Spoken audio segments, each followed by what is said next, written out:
Well, we had some technical problems in class yesterday morning, so I did not get the message recorded. So I'm going to do it now and put it up on YouTube as soon as I can. A week ago, we were talking about Daniel being the only prophet who addresses um, his writings address things in a political fashion. Okay. So to continue that, I want to look at the plan of Daniel, and also a couple of different breaks that are in the book of Daniel. Okay.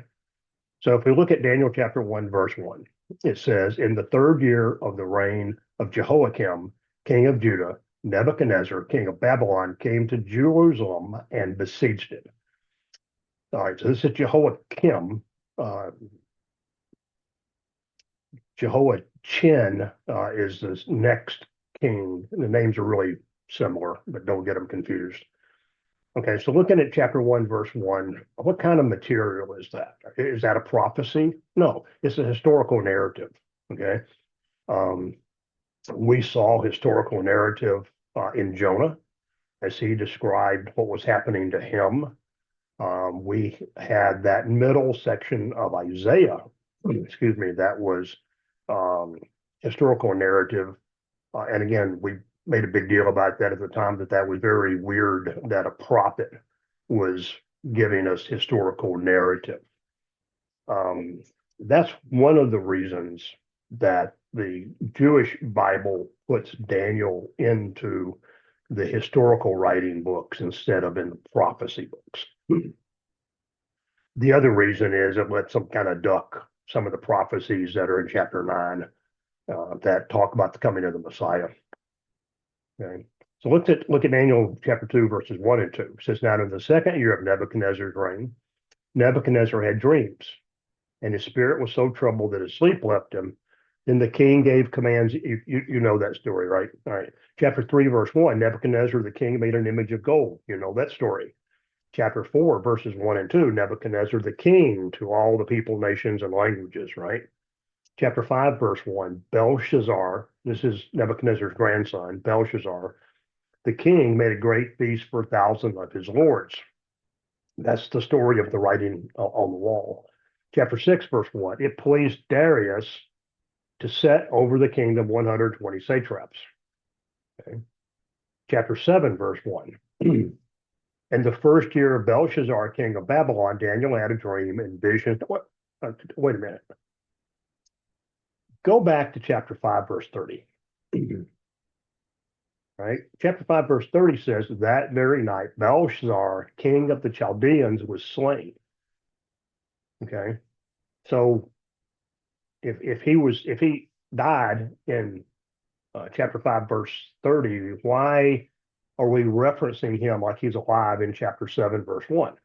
Okay. There's a couple of explanations for that. Number one is there were two kings named Belshazzar, or Belshazzar was raised from the dead, or there's a major shift in chronology here and also in content. Of course, that's the only one of those three that makes any sense.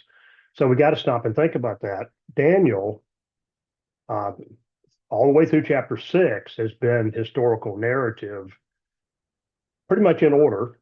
You know, Nebuchadnezzar, then Belshazzar, and then the Chaldeans came in. Or sorry, the Medes and Persians came in. Darius was actually a Mede.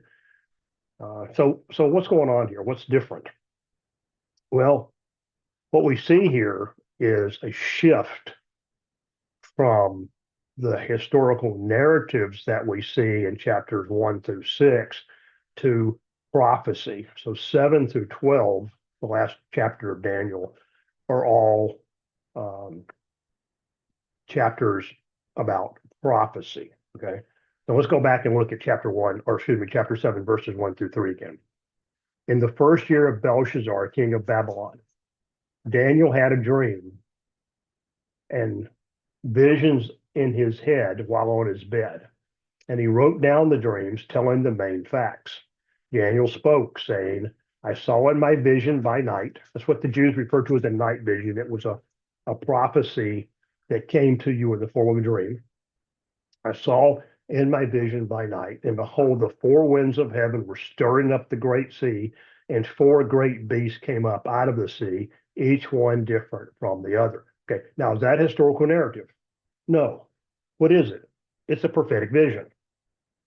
And man, I thought I had weird dreams. Daniel had some weird dreams, right? So let's continue with that. Chapter 8, verse 1. In the third year of the reign of Belshazzar, we're still back in Belshazzar, a vision appeared to me, Daniel, after the first one that appeared to me the first time. So again, Daniel's being very clear here. This is a second vision, not a continuation of the first one.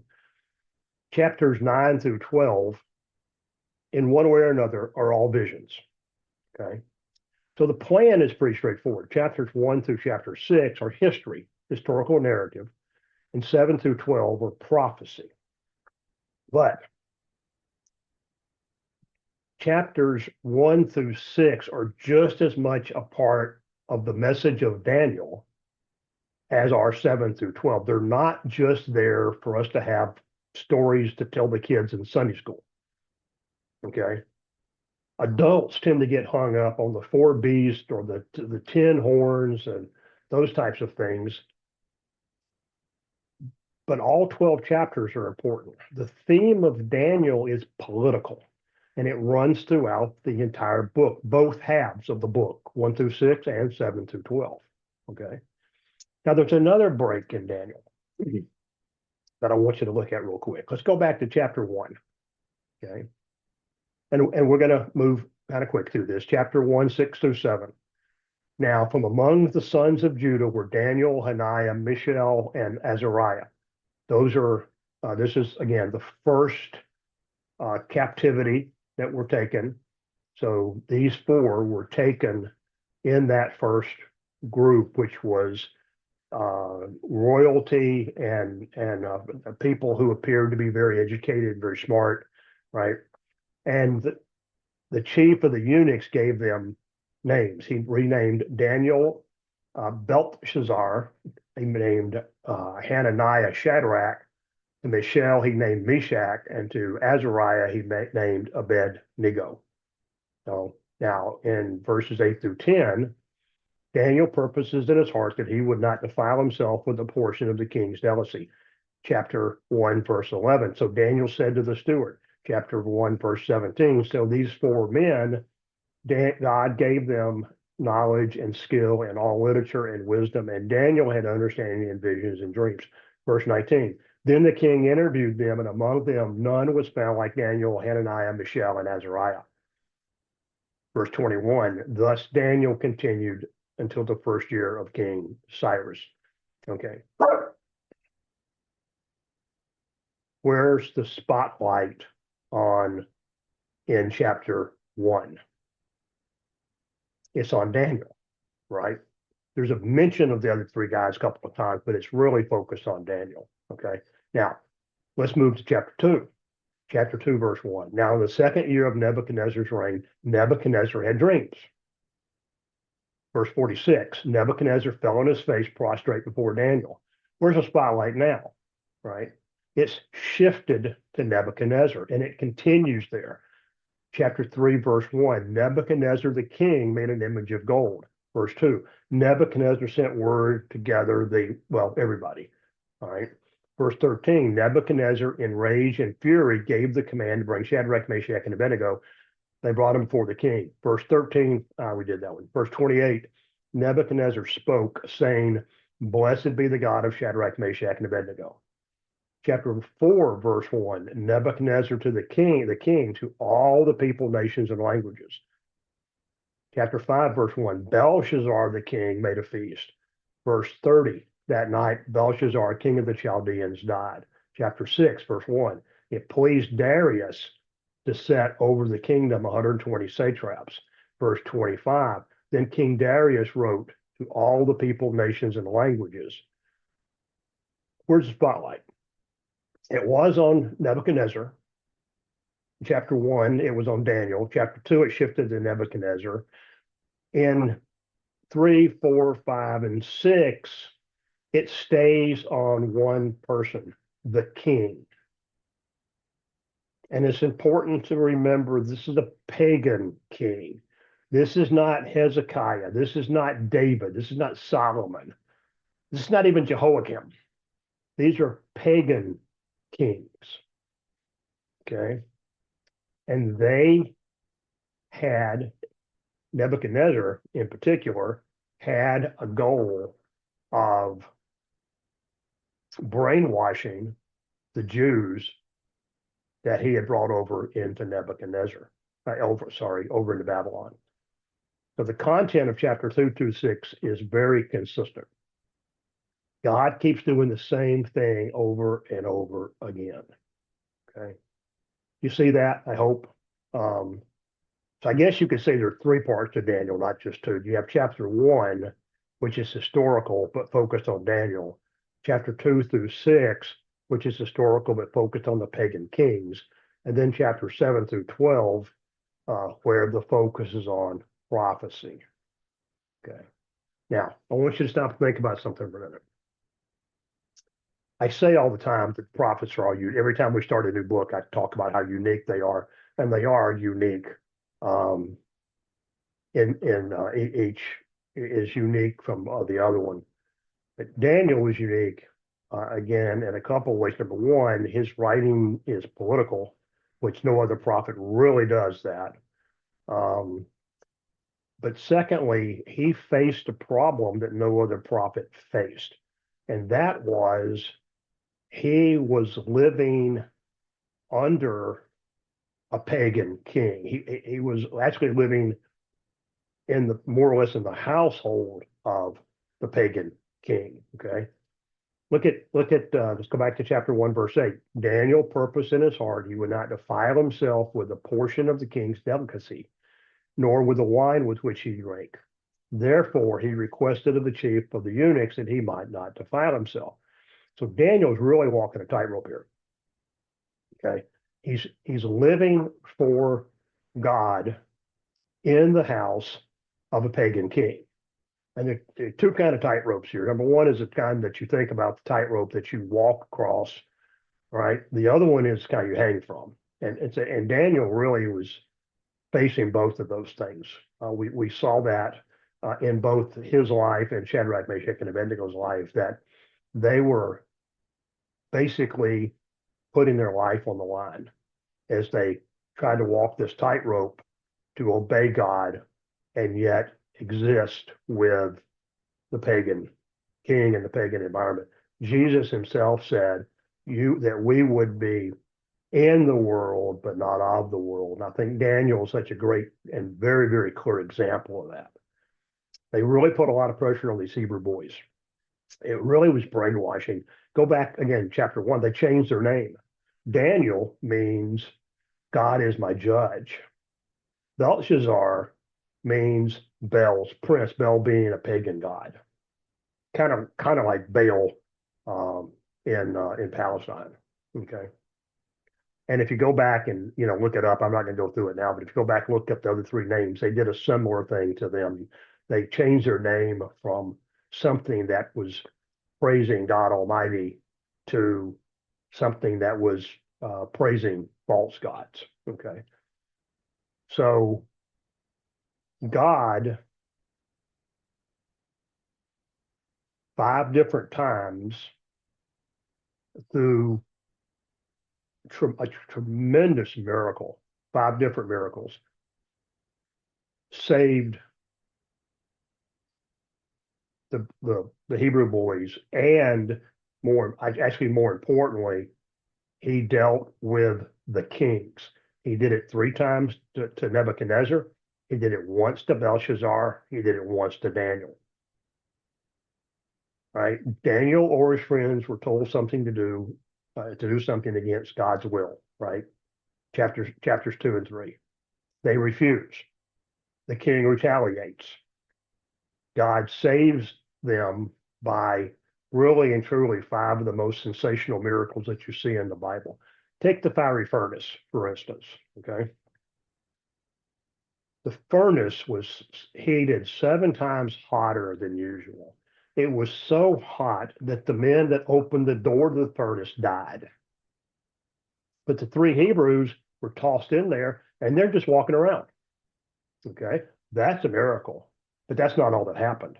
In Daniel chapter 3, verse 25, Nebuchadnezzar says, look, I see four men loose walking in the midst of the fire, and they're not hurt. And the fourth of the form, the form of the fourth is like the Son of God, right?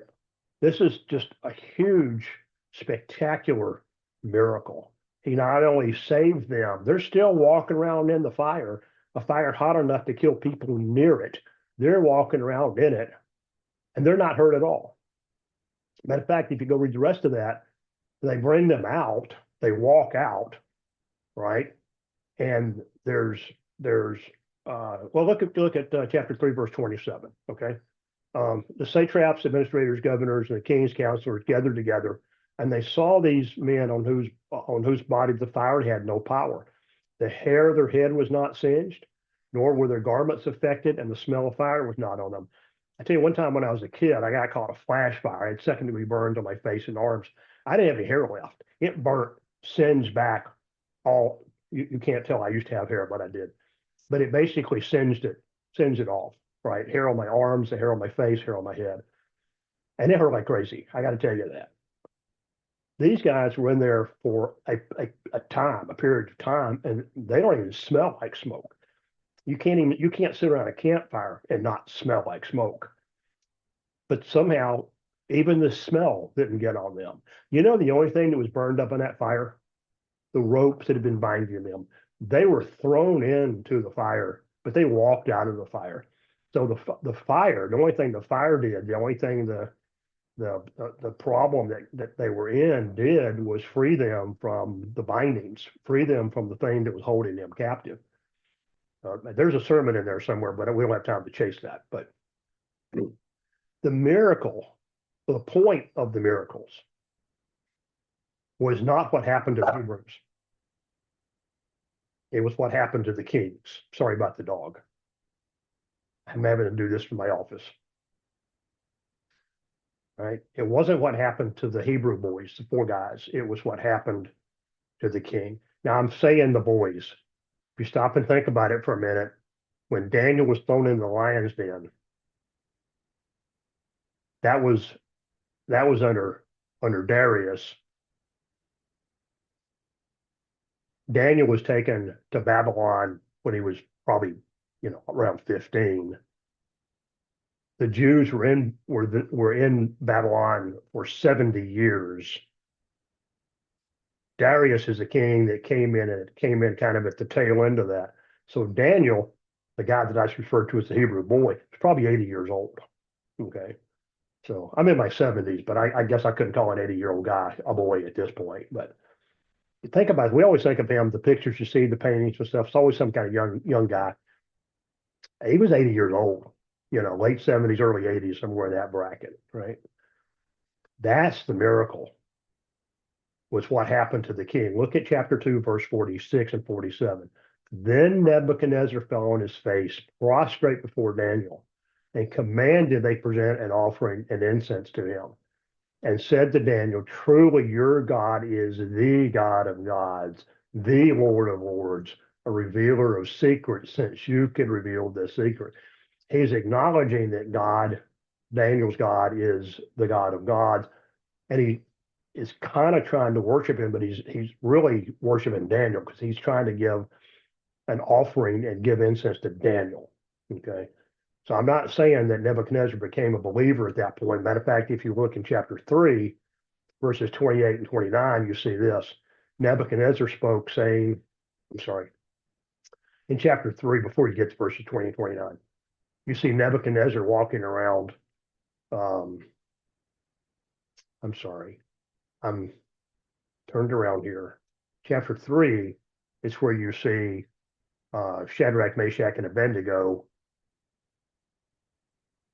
and the response that Nebuchadnezzar had to them. Beg your pardon for getting turned around. Nebuchadnezzar said in chapter 2, blessed be the God of Daniel. In chapter 3, he said, blessed be the God of Shadrach, Meshach, and Abednego. who sent his service and delivered his servants. Therefore, I make a decree that any people, nation, or language who speaks anything amiss against the God of Shadrach, Meshach, and Abednego shall be cut into pieces. Okay. So both of those times when um, Daniel was able to interpret the dreams, when uh,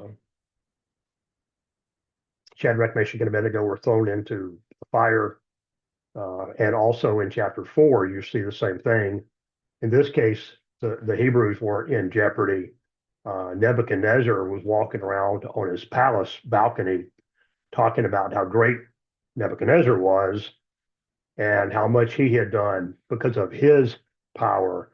And God put him down, made him a cow, basically. When he came to his senses at the end of that, in chapter 4, verse 37, he says, I, Nebuchadnezzar, praise and extol and honor the King of heaven, all of whose works are true, his ways justice, and those who walk in pride is able to put down. He knew that because he had been walking in pride and God had just put him down. The other thing that's interesting about this sentence is he's not praising the God of Daniel, the God of Shadrach, Meshach, and Abednego. He's praising and honoring the King of heaven.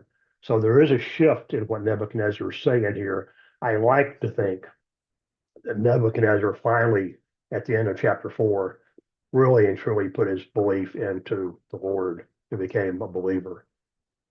Belshazzar, on the other hand, his grandson, this is the handwriting on the wall in chapter 5. Belshazzar blew him off. He blew off Daniel. He didn't acknowledge God.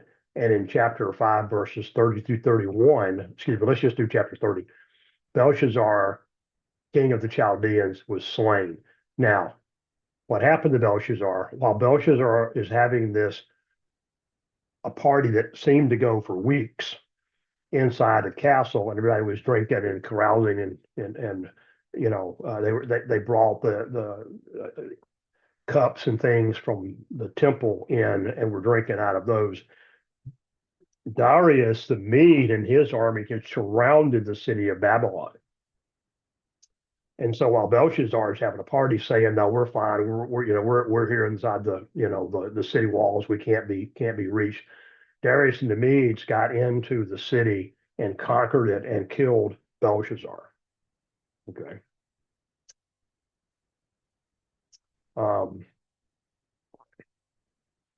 We see Darius also. Darius became king when he was about 62 years old. And Darius acknowledged the God of Daniel also. And he said, to all peoples, nations, and languages who dwell on the earth, peace be multiplied to you. I make a decree that in every dominion of my kingdom, men must tremble and fear before the God of Daniel. Okay, for he is a living God, steadfast forever. So this is when Daniel was rescued from the lion's den. This was Darius's response. So Nebuchadnezzar responded this way. Darius responded this way. Belshazzar did not, and Belshazzar was killed. Okay. So what's the main point of Daniel 2 through 6? That even when it looks like man's in charge, he's not. God is. And God shows us this 5 different times. Okay. Look at Daniel chapter 4, verse 17. This is the last scripture we're going to look at. This decision is by the decree of the watchers, that the sentence by the word of the holy ones. Why? In order that the living may know that the Most High God rules in the kingdom of men. He gives it to whomever he wills, and he sets it over the lowest of men. You see how all this fits into the theme of Daniel. He doesn't just tell Daniel, he shows him 5 different times. 2 of them directly, at least 2 of them directly involving Daniel, and his life being in jeopardy, because if he'd not been able to interpret the dream back in the beginning of the book, he would have been killed there, and then the lions would have eaten him. Okay. But what's important for us to know today is that the same God that was working in Daniel, Shadrach, Meshach, and Abednego's life is still at work in the world today. He is still king. What happened to Nebuchadnezzar in chapter 4 at the end, when he was acknowledging the king of heaven, would be today like Putin or the Ayatollah in Iran calling Franklin Graham up and saying he wants to meet because he wants to pray and acknowledge Franklin's God as the one true God. And I think we would all today say, Amen. That is a miracle. All right. I appreciate it. Thank you.